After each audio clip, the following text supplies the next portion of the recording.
So I've been a fan of the Dior Eau Sauvage collection of fragrances for quite some time. Dating back to the early 90s is when I first wore Eau Sauvage, but I had stolen sprays from my dad when he wore it in the 70s and 80s. This was launched in the 60s. Fast forward to 2012, I became a big fan of the original Parfum from 2012. This is the 2017 edition of Parfum. But all along the way, I had smelled the other two flankers of the fragrances. The Dior Eau Sauvage Extreme, this one which I picked up to let you know all about. And there's also the Queer that was also launched in the late 80s that is no longer available. Luckily, this one is still around, and as I said, I just picked it up and I'm going to tell you all about it, as I'm in love with this scent and I love this beautiful black bottle, as you can see. So if you're curious to find out about Eau Sauvage Extreme, please stay tuned.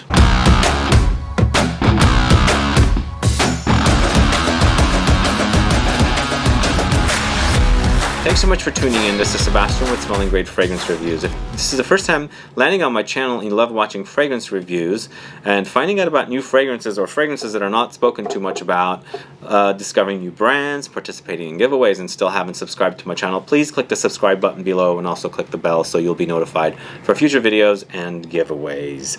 So yes, I'm a fan of flankers, first of all. I love taking existing, established things such as perfume here, fragrance here, but making them into new versions like these two. I love it in movies, I love it in music, and of course I love it in my fragrances because you already know it's proven, you already know it's good, but you always like think, oh my god, what can they do with this fragrance? They've done an amazing job with this, but they've done an amazing job with this as well. But this one doesn't get talked much about, but it's not too easy to find.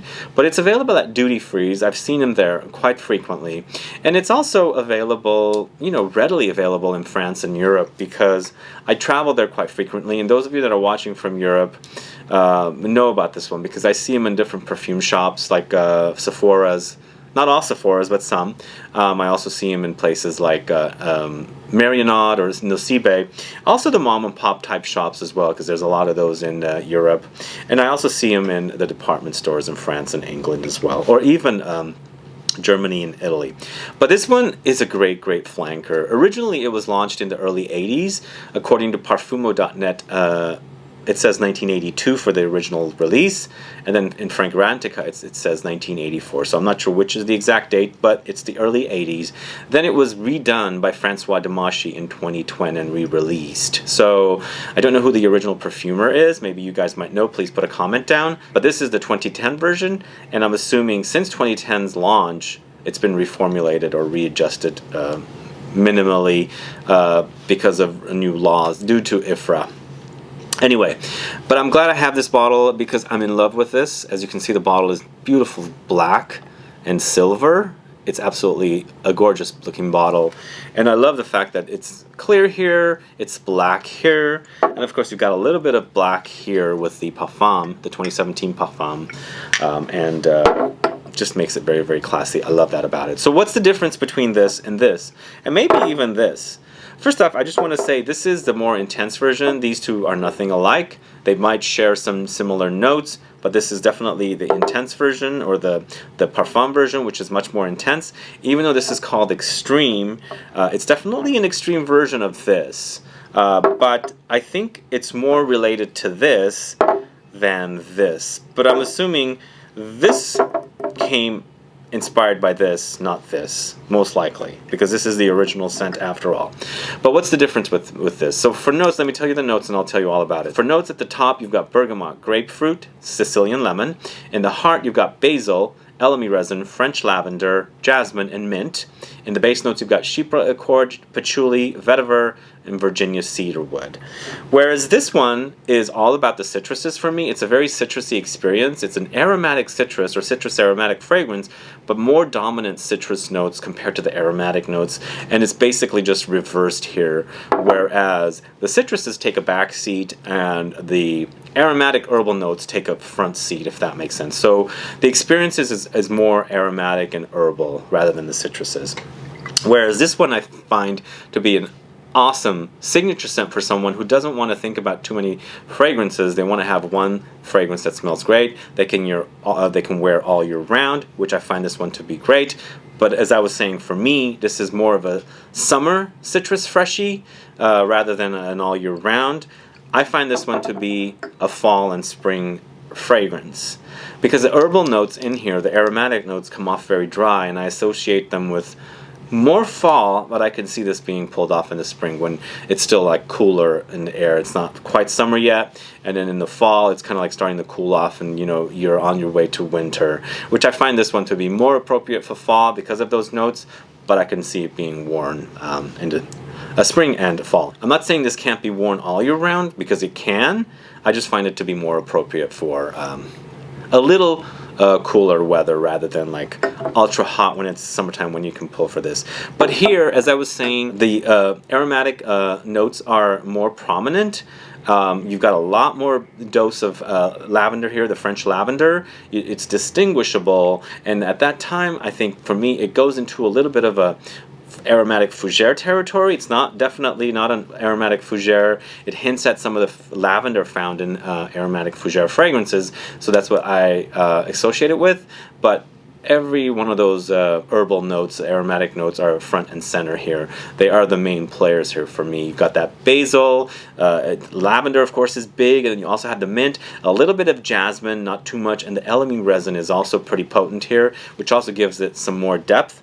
It's there, but this one actually has Elemi resin as well. The previous edition of the Parfum from 2012 focused on the myrrh resin, but in this 2017 version, it focuses on the Elemi resin. If you want to find out a comparison video between the 2017 edition of the Parfum and then the 2012, the original version of the Eau Sauvage Parfum, check that out as well. It's on my channel. I shot it several months ago. So these two share those two resinous notes, but most likely this was inspired by this because this didn't exist when this came out. And this one actually also was inspired by this most likely as well.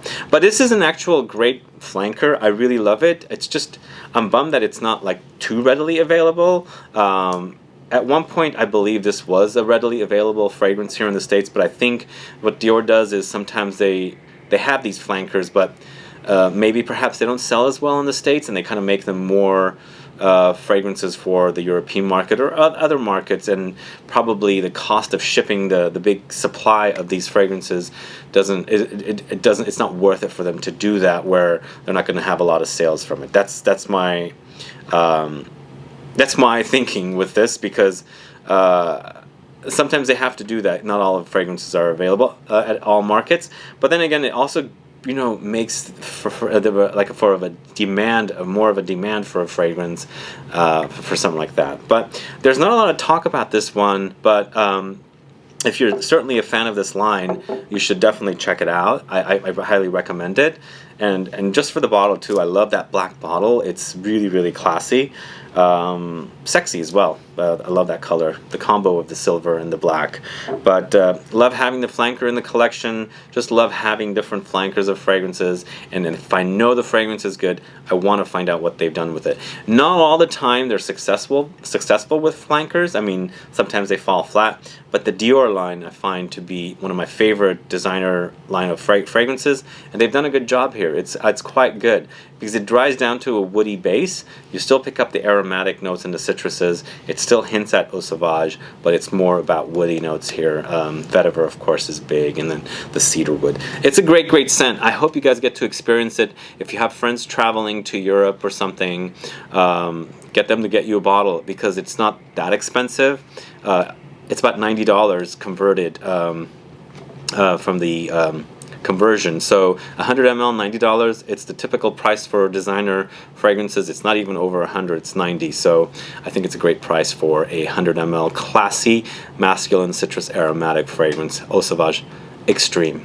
Anyway guys, that's my review for this fragrance. If you have any questions or comments, please list below. If you've worn this one, do let me know. If you like these two and also wore them, please let me know. Also, if you know of Eau Sauvage Cuir, the leather one that had come out in the late 80s, it came in a reddish tone package. I can't remember much about it now. If you know that one as well, do put a comment down so that I can find out that you've experienced it. Hopefully they'll bring it back. I don't even know if they would bring that back, but I'm hoping they will. So anyway, put some comments down. Let's get a conversation started. Other than that, guys, please like this video. Please share it. Follow me on Facebook, Twitter, and Instagram, and I'll be back with more videos very soon. Have a good one. Goodbye.